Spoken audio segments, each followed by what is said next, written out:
भगवान शिव देवों के देव हैं। महादेव भगवान भोलेनाथ से हम अपने जीवन में बहुत कुछ सीख सकते हैं।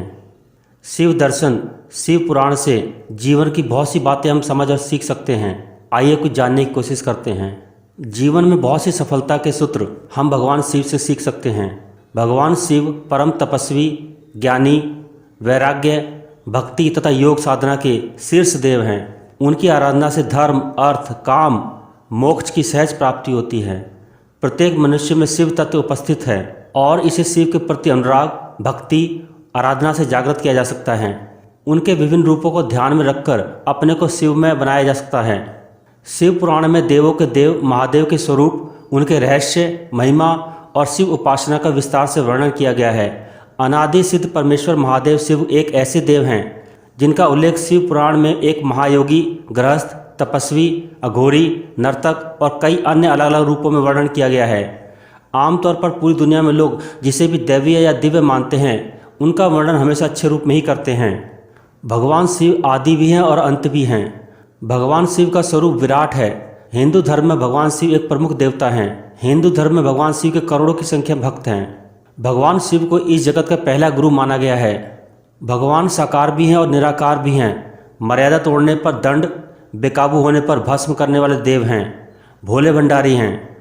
मनुष्य को भगवान शिव के हर स्वरूप से कुछ न कुछ सीख अवश्य मिलती है।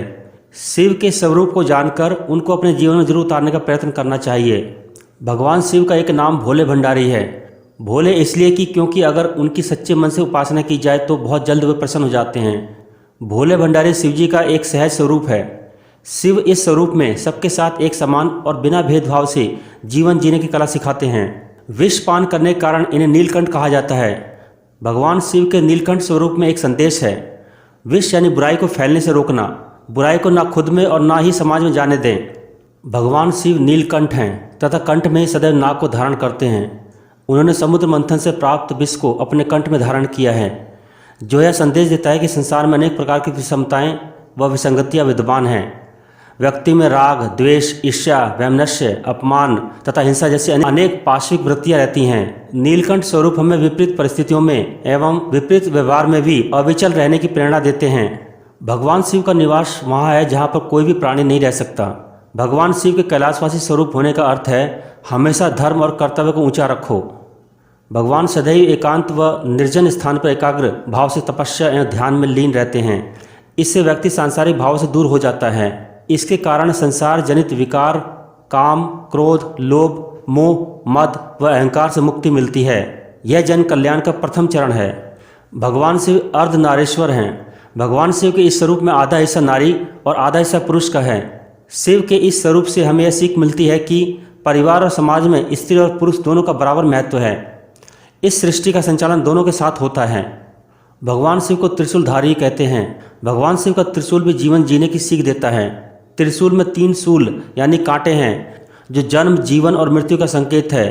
इन तीनों से व्यक्ति को गुजरना पड़ता है, जिसमें उसे कई तरह के कष्ट सहने पड़ते हैं। वहीं दूसरी ओर आप अपने कर्मों से इसे अपना हथियार भी बना सकते हैं। मृत्यु सत्य और अटल है, इससे दूर नहीं भागा जा सकता। मृत्यु को एक उत्सव की तरह लेना चाहिए। यही कारण है शमशान में शिव का वास होता है। मृत्यु के भय से कभी नहीं डरना चाहिए। हमेशा यह सोचना चाहिए कि कल ही मृत्यु का समय है। शिव को महायोगी कहा जाता है क्योंकि उन्होंने ब्रह्मांड की भलाई के लिए घंटों ध्यान लगाया है। इस प्रकार इस तथ्य को उजागर करते हुए कि आप तनावपूर्ण स्थिति में शांत रहकर ही आधी लड़ाई जीत सकते हैं। किसी समस्या को हल करने के लिए यह वास्तव में सबसे अच्छी रणनीति है। एक कथा में शिव ने मृत शरीर पर बैठकर अघोरियों की तरह साधना की है। एक अघोरी के लिए जिंदा और मरे हुए शरीर में कोई अंतर नहीं होता। वह एक सजी संवरी देह और व्यक्ति को उसी भाव से देखता है जैसे एक मृत शरीर को। इसकी सीधी सी वजह है कि वह पूरी तरह से मानसिक विचारों के जाल में नहीं फंसना चाहता। घोर का मतलब है भयंकर। इस प्रकार अघोरी का मतलब है जो भयंकरता से परे हो। शिव भयंकरता से परे हैं। भयंकरता उन्हें छू भी नहीं सकती। भगवान शिव की वेशभूषा में केवल त्रिशूल और डमरू होते हैं। भगवान शिव हमेशा धन से दूर रहे हैं, जबकि शिव जी से धनी कौन हो सकता है। यदि आप धन और भौतिकवादी चीज़ों से जुड़े हुए हैं तो आप जीवन में कुछ नहीं कर रहे हैं, क्योंकि भौतिकवादी आनंद अस्थायी है। आपको घटनाओं और अनुभवों में अपनी खुशी खोजने की जरूरत है, ना कि चीज़ों में। कहा जाता है कि शिव जी ने अपने अहंकार को बनाए रखने के लिए अपने त्रिशूल को धारण किया। पर कभी भी उन्होंने अपने अहंकार को अपने से बड़ा नहीं होने दिया और ना ही किसी और के अहंकार को सहन किया। आपका अहंकार ही है जो आपको सफल होने से रोकता है। भले ही अहंकार रखो, लेकिन कभी भी उसे अपने ऊपर हावी मत होने दो। समस्या सिर्फ आपके साथ है, आप किसे अपनाएं किसे छोड़ दें। आपकी यह समस्या मानसिक है, ना कि जीवन से जुड़ी समस्या। यहाँ तक कि यदि आपका दुश्मन भी आपके बगल में बैठा है तो उसके भीतर मौजूद जीवन को उससे भी कोई दिक्कत नहीं होनी चाहिए। आपका दुश्मन जो सांस छोड़ता है उसे आप लेते हैं। आपके दोस्त द्वारा छोड़ी गई सांसें आपके दुश्मन द्वारा छोड़ी गई सांसों के समान ही होती हैं। दिक्कत सिर्फ मानसिक स्तर पर है, लेकिन यदि अस्तित्व के स्तर पर देखा जाए तो इसमें कोई समस्या नहीं है। भगवान शिव में किसी भी चीज़ के लिए घृणा नहीं है। वह हर चीज़ को, हर व्यक्ति को अपनाते हैं। ऐसा वह किसी सहानुभूति, करुणा या भावनाओं के चलते नहीं करते। वे सहज रूप से ऐसा करते हैं क्योंकि वह जीवन की तरह है। जीवन सहज ही हर किसी को गले लगाता या अपनाता है।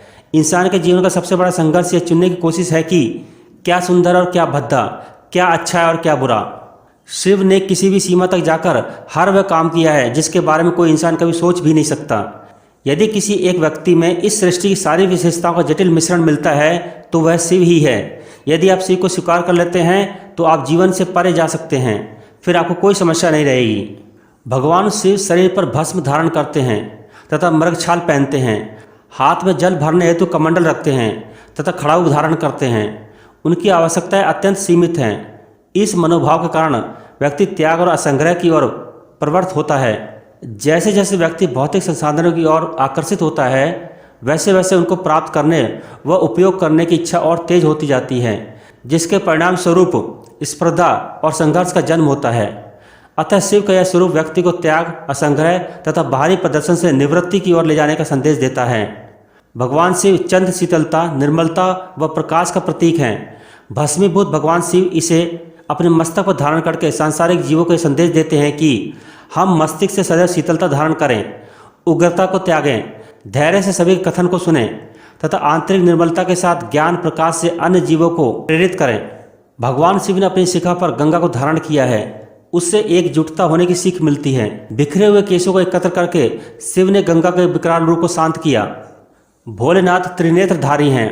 मस्तक पर स्थित उनका तीसरा नेत्र बताता है कि दूरगामी परिस्थितियों को नियंत्रित करने के लिए सिर्फ भारी नेत्रों का प्रयोग ना करें, बल्कि सोच समझकर निर्णय लें। सदैव दूरगामी परिणामों पर अपनी नज़र रखें। शिव शशि शेखर हैं, जिन्होंने अपने मस्तक पर चंद्रमा को धारण कर रखा है। चंद्रमा शीतलता और शांति का प्रतीक माना जाता है। ऐसे में शिव भगवान से सीख मिलती है कि कैसी भी परिस्थिति हो, अपना धीरज बिल्कुल ना खोएं और मन पर नियंत्रण बनाए रखें। भगवान का एक नाम नीलकंठ भी है, जो कि क्रोध को सहने की सीख देता है। क्रोध सदैव बुद्धि को भ्रमित कर स्वयं और अन्य को परेशानी में डालने वाला माना जाता है। ऐसे में क्रोध को पीकर अपने धैर्य से खत्म करें। भगवान शिव को कोई समझ नहीं सकता, लेकिन हर इंसान अपनी बुद्धि और विवेक से उनसे बहुत कुछ सीख सकता है और उसको अपने जीवन में अपना सकता है। बाबा भोलेनाथ की जय।